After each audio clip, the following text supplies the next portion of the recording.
All right, hello and welcome in to the Pump Fake, here with you on a Monday.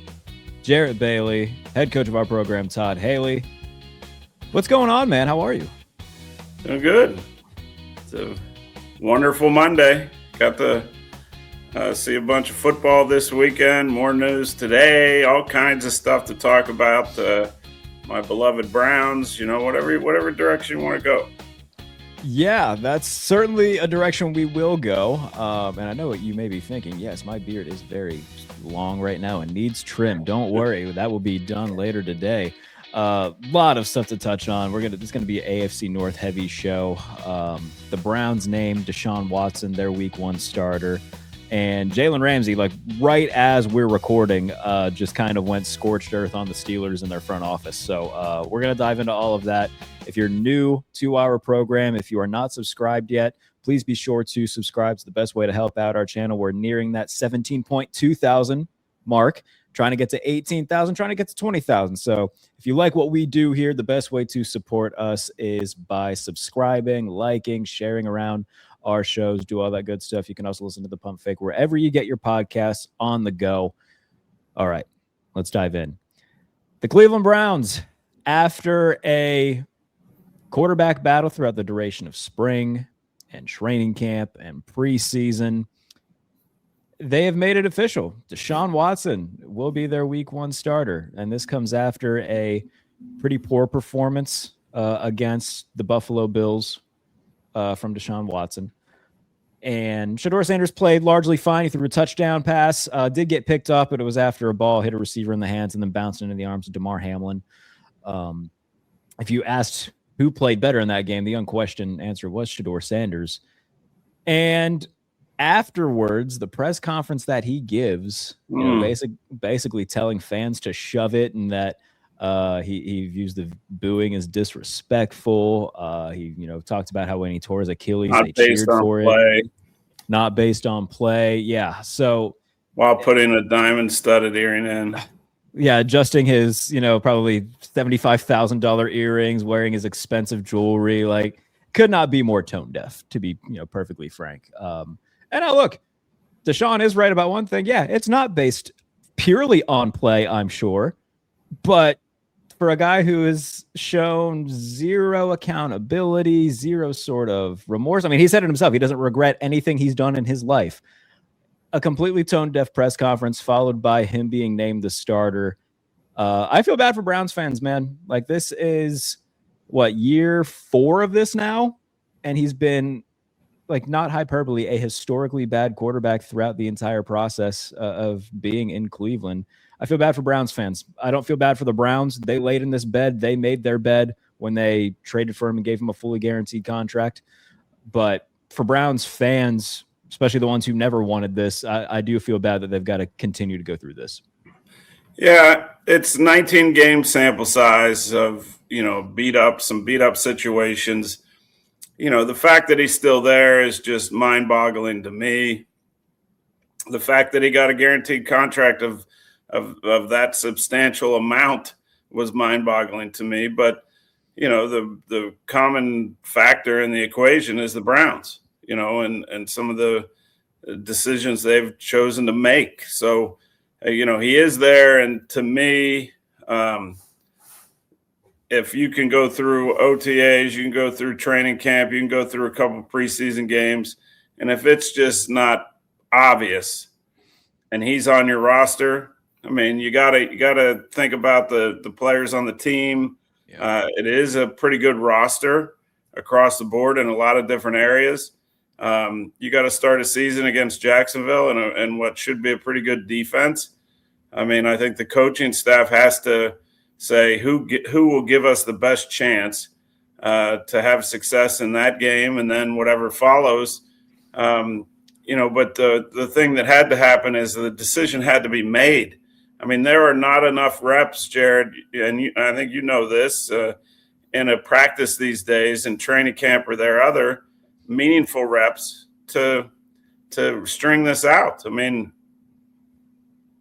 the guy that's going to be your starter, he better be getting every rep, because obviously neither one of the guys looked 100% ready to go out there and play a real NFL game. So make the decision, which finally was made, and then just ride with it and see what it looks like. And if you gotta change course, I mean that always happens or can happen. So the key is that decide who the guy's going to be for now, and get him every possible rep he can, because there's not enough to go around. Yeah.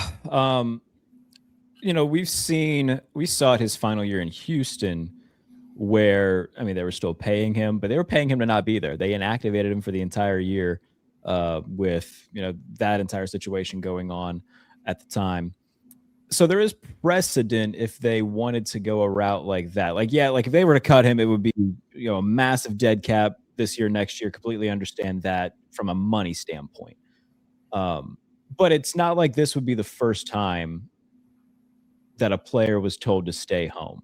It wouldn't be the first time he was told to stay home. Terrell Owens was told to stay home by Philadelphia. He was doing sit-ups in his driveway. One of the more infamous cases of this. But point being that there is precedent if they wanted to go this route, while kind of having to juggle the financial side of it. It does boggle my mind a lot, man. Like, we know what he is at this point. I don't think there's anything else that can be unlocked. I thought Shedeur played better throughout the first two preseason games than Deshaun did. We haven't really factored in Dylan Gabriel into this. I don't think he was really factored into the battle too much. It was a two-horse race.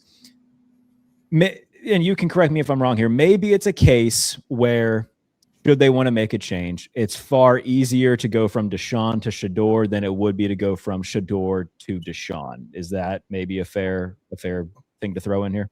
Yeah, absolutely. And I think the other thing that has to be factored in is there's a lot of voices in that building. I've talked to you about that.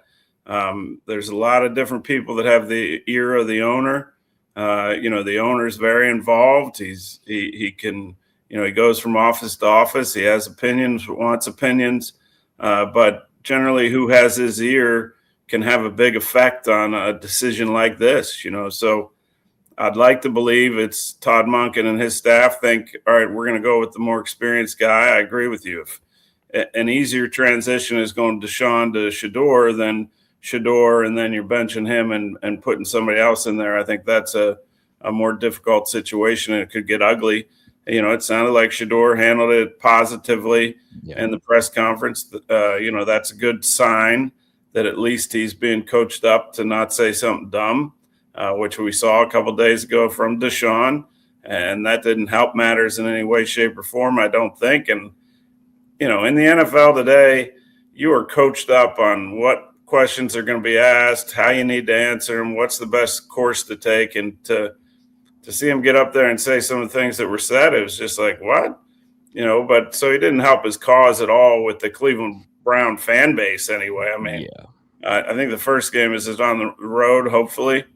I think in Jacksonville, I believe, it'd be much better to go on the road for that first one and pray to God you play the best football you've played in a long time, and then you might get a little bit of a pass. Is there anybody sleeping better tonight than Liam Cohen and the Jacksonville Jaguars, knowing that, all right, well, we know that this guy hasn't played good football in a very long time, and he's going to be the quarterback we play week one. So, or maybe that adds pressure. I don't know. Because then if you lose that game, you're like, oh no, like week one, we lost to Deshaun Watson and the Browns. Maybe the sky's falling a little bit. Yeah, it's the NFL. I mean, it's hard to win week in and week out. I know some of us on here assume wins and losses and things like that, but it can work both ways. I mean, at least it's good for Jacksonville from the standpoint, at least they know who to study, who they need to prepare for, and what they're going to be looking at. So that's the good thing for Jacksonville, and that they have it at home, and it's going to be 1,000,000 degrees, which it always is down there in September. So I think this is more about the Browns and just what is this all going to look like? Because the sad part is the roster, there are a lot of really good pieces, even without Myles Garrett being there. And I think Jarrett Verse is going to come out and try to show that, he's a real player in this league, which I believe he is.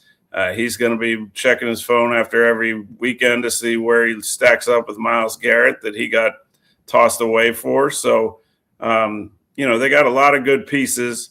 I think they're going to be able to run the football. Todd Monken, I like things I've heard and seen from him so far. This is just a really tough situation, period. And our buddy Ty Dunn put this out earlier today. Todd Monken has been like a grown-up in the room, and he's handled all of this very well, I would say, in terms of all the outside noise, all the adversity. I think all the answers that he's given to media during press conferences have been fair answers, and he's done a good job of balancing, straightforward and bluntness with also, being able to navigate through a tricky situation. I don't know. You kind of touched on this, how much of this is Jimmy Haslam, going back to, all right, well, we're paying this guy how much money if it, it's a tie goes to the runner type situation where if it's close, then you're going to play the guy that you're paying a ton of money. It's a tricky situation, unfortunately, because like you said, there is a ton of good players on this team. I think Mason Graham and Carson Schlesinger are going to be multiple-time All-Pros. I think they're terrific young players who both had great rookie seasons. Quinshon Judkins looks like he could be a long-term back there. The two rookie receivers, were both highly touted, and I think they did a good job of rebuilding their offensive line. Like, it just comes down to, can they get adequate quarterback play? And unfortunately, I just don't think they're going to get that from Deshaun Watson. And we'll see how long this leash ends up being. I mean, the schedule isn't going to be easy in the first quarter or so. They're playing Jacksonville week 1. That's a playoff team last year. I think their first game against Pittsburgh is on a Thursday in week 4. So, to bookend the first quarter of your season for those two teams, it's certainly not going to be easy. No. And that's why I hope, this is a Todd Monken and staff decision. Yeah.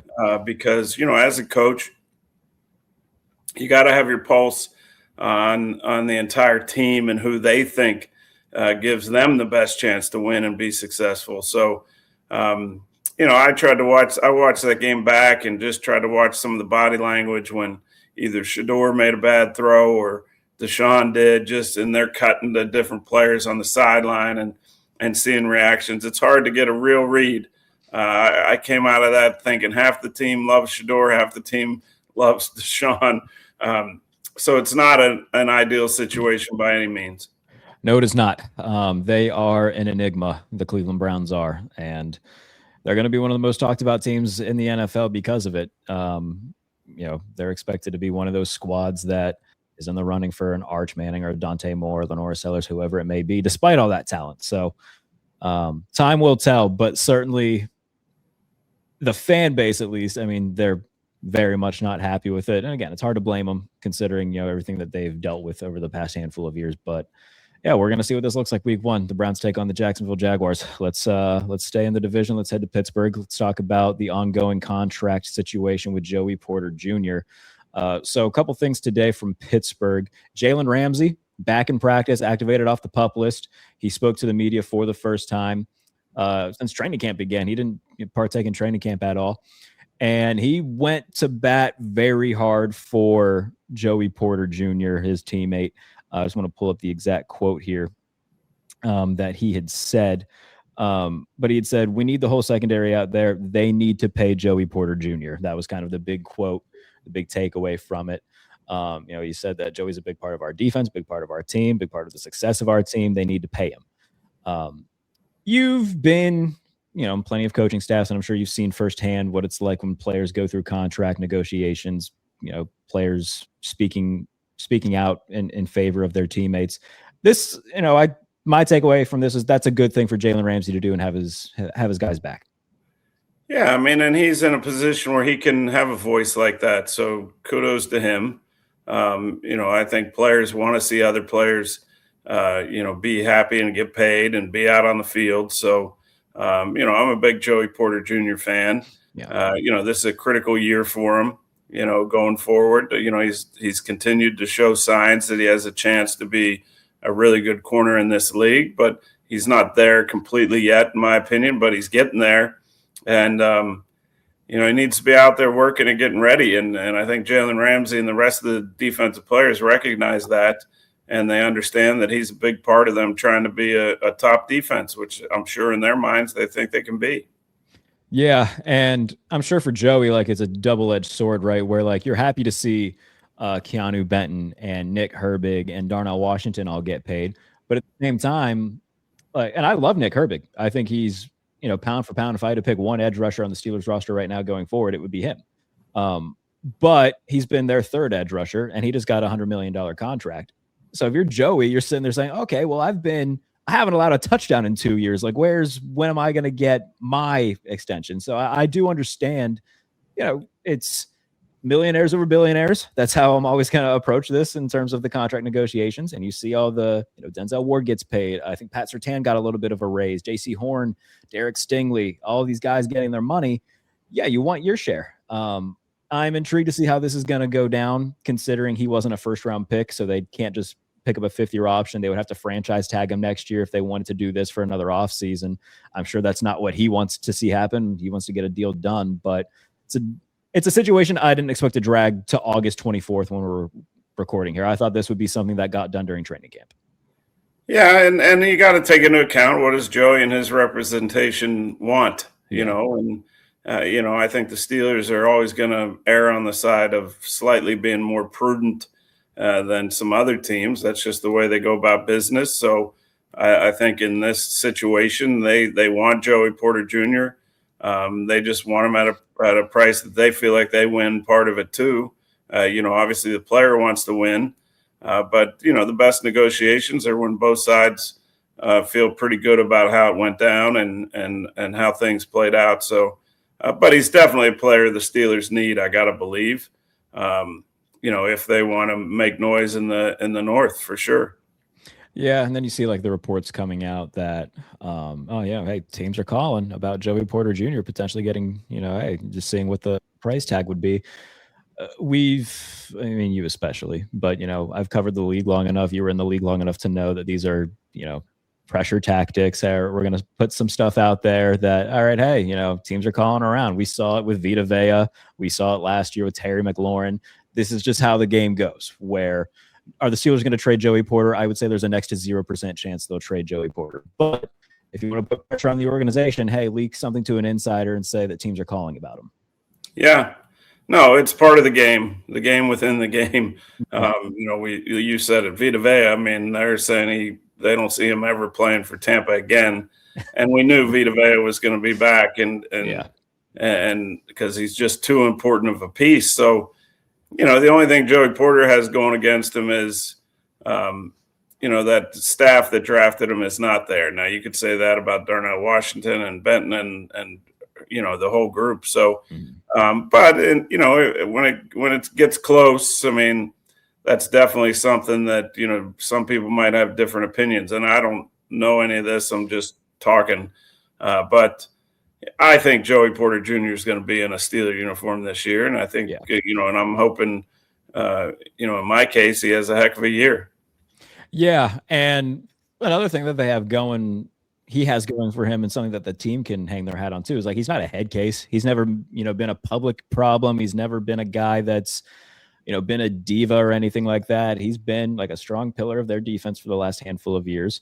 Again, he's coming off by far the best season of his career. He cut down on the penalties. He didn't allow a touchdown as a nearest defender, and he hasn't done so in, like I said, almost 2 calendar seasons. So he's taken the necessary steps forward, both as a player and, he's always been a quality person to have on the roster where you don't have to worry about him being a distraction. So he checks all those boxes. If I had to guess what the separation from player and team is, it's the guaranteed money, especially when you see what like Derek Stingley got in guarantees. I think Pat Surtain has a good amount of guaranteed money too. But the longer you wait, we saw Devin Witherspoon get paid. Christian Gonzalez and the Patriots are also, trying to figure out a long-term deal. You'd want to get that done before Christian Gonzalez gets his, because that's only going to, jack the price up a little bit more. Yeah. The one that goes early, you get the best price. Yeah. But the Steelers are again, you talked about checking the boxes off the field and how he acts as a teammate, player, all those things. That's really important to Pittsburgh. So I think it's just a matter of coming to an agreement that both sides feel really good about. I think Joey and his representation understand completely just what you said. If he goes out and plays and balls out and has another great year, or stacks another great year on top of what he did last year, he's going to get paid. It's kind of like the George Pickens situation in Dallas. I mean, different contractually and all that, but if George Pickens minds his P's and Q's and is a great teammate and shows up to meetings on time and then plays like he played last year, he's going to be the highest paid receiver in the league. So I'm not saying Joey Porter Jr. is going to leapfrog a couple of those names you talked about, Stingley and Gonzalez, whatever that ends up as. But, he's got a chance to make a lot of money if he just goes out and plays. But players want security. They want that guaranteed money. They want to know that if an injury or something happens, they're still going to be okay. So I get it on both sides, and I would suspect that before too long we're going to see something get done. I still fall in that camp too. Pittsburgh is a team that traditionally doesn't do any sort of negotiations during the regular season, so there appears to be a hard deadline of about 2 more weeks before they can, before both sides put their pens down and say, all right, now we're in season and we're not going to do this. But again, it could be a situation where if it doesn't get done, even though I think it will, next offseason, they'll franchise him. It'll give them an extended period of time between then March and, throughout the entire offseason next year to get a deal done. But, of course, both sides want to get that done as soon as possible. It's a good thing that Asante Samuel has looked as good as he's looked, because if something were to happen, I mean, you've been in this very situation where a player says, I'm not going to play unless I get paid. Luckily, the Steelers can say, all right, well, that's not ideal, but Asante Samuel's looked really awesome. We can rely on him. We have a very deep secondary. Added Jamel Dean, Jalen Ramsey's back. So I don't think that'll happen, but should something like that come to fruition, they can at least rest easy knowing that their secondary is incredibly deep. Yeah, and the Steelers have the majority of the leverage here, other than what we talked about, that the longer you wait, the more you're going to have to pay a guy generally. So, that's Joey Porter Jr.'s leverage, is just that, the fear that he could go out and play at a Pro Bowl level, or even better. So, but yeah, the Steelers seem to have most of the leverage in this, but, you want to keep your good players and you want them happy. You don't want them being hostages for sure. And, so Jalen Ramsey coming out and talking, I think that's telling that, he's trying to make it known that, hey, us players that are putting on the pads every day want this guy here and want him to be a part of this. Yeah. And again, certainly not the first time that's happened. Certainly not the first time it's happened in Pittsburgh. I mean, when they were going through the contract negotiations with TJ Watt, Ben came out and said, look, I took less people we could pay guys like TJ Watt. And then very shortly after, the deal was done. So for Pittsburgh's sake, I'm sure that they're hoping that something similar happens here where they can come to terms with Joey Porter Jr. But time will tell. We have week 3 of the preseason coming this week. So obviously we'll be here to cover everything ahead of that. Other quick news, the Saints and 49ers pulled off a trade. Zamir White, running back, going to the Saints after Alvin Kamara suffered that MCL injury. The 49ers will get back linebacker Deion Jones, a rare player-for-player trade. Yeah, they both had needs in those areas. So, and probably, they're equal type players that are going to be, backup role players, depth, so, this is that time of year. If you have certain situations happen, we've seen it with the Texans, with Higgins going down. Now all of a sudden they're signing multiple guys. So you got to make sure you got enough depth and you can get into the season and feel like, if something happens, you got guys that can go out there and play. And there's still, a trio of capable depth receivers on the market, all of which played for the Bills last year, by the way. Gabe Davis, Brandon Cooks, and Curtis Samuel. I mean, I'd have to assume by week 1, all of them will be on some sort of roster in some sort of role. Yeah, they're hanging out, hopefully staying in great shape, catching a lot of balls and, waiting for that opportunity that presents itself that, they feel works for them. And we always see it. And sometimes it works out great. Sometimes it doesn't work out so great. But, all those guys are guys that can play a little bit. Again, I'm not saying they're 1s or 2s, even though I thought Gabe Davis would have moved into that category, early in his career, it hadn't panned out that way. Yeah. Let's talk about kickers real quick, because Harrison Butker made a 69-yard field goal in the preseason, and then he missed like 2 much easier kicks.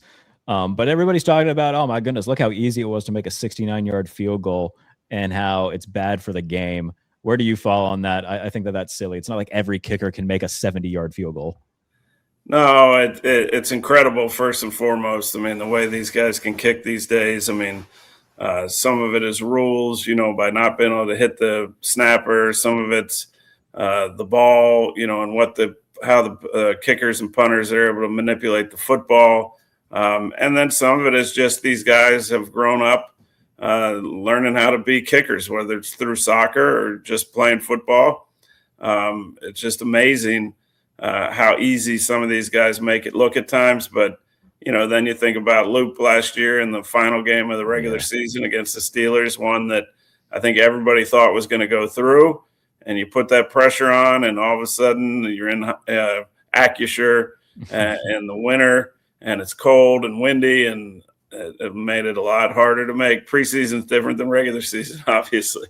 Yeah, it's not like there's a bunch of kickers that can do this. I'd say there's probably like 4, maybe 5 right now that can do 70-yard kicks. I think Boswell and Brennan Aubrey both can. Cam Little, obviously, in Jacksonville, who did.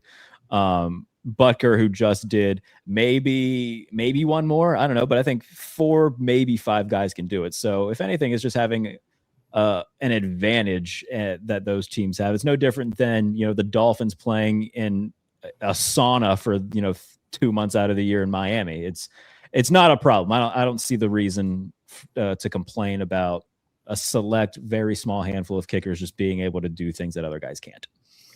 Yeah, interesting part of the game, the way it's evolved. I mean, and I lived in the UFL where, plus 50, you got 4 points. You also couldn't punt once you crossed the 50. So, how do you feel about those rules? Do you think we should adopt any of those in the NFL?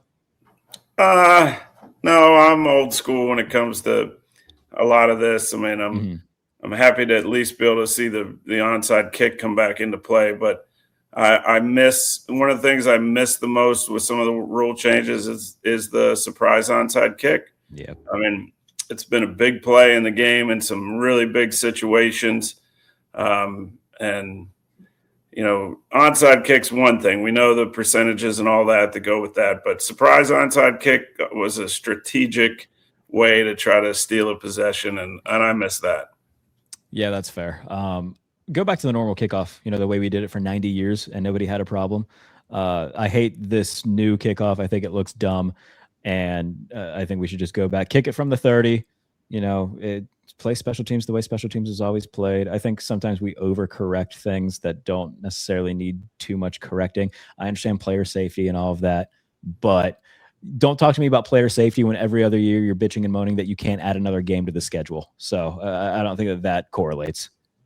It's talking out of both sides of your mouth. There's no doubt about it. I'm with you, though. Regular kickoff, guys make a great living doing that. We're seeing the kick returner come back into play a little bit with the new rules, but like I said, I'm old school that way.